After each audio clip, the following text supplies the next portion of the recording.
Ana boshimga shunaqangi problema tushdi. Qanaqadir bashi katta problema-da.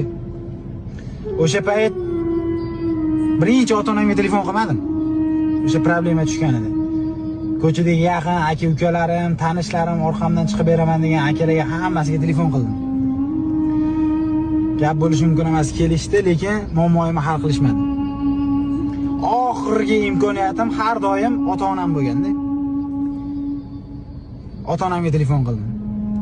Keyin o'sha oxirgi imkoniyatim ota-onam bo'lib turib, birinchi yordam berganim ota-onam bo'ldi. O'shanda bildim. Ota-ona hech kimga tenmasligini, faqat ota-ona kuyib pishishini o'shanda bildim. Farzandi uchun jonini kuydiradigan ota-ona faqat.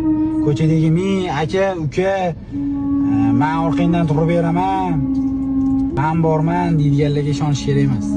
Boshga problema tushganida o'shanda ko'rinadi. Ungacha faqat gap so'z, gapirish hamma biladi. Hamma eplaydi gaplashish. Shuning uchun ota-onani vaqtida qadrlash kerak, qadriga yetish kerak. Chunki haqiqatan joni bilan jon kuydirib harakat qiladigan ota-ona.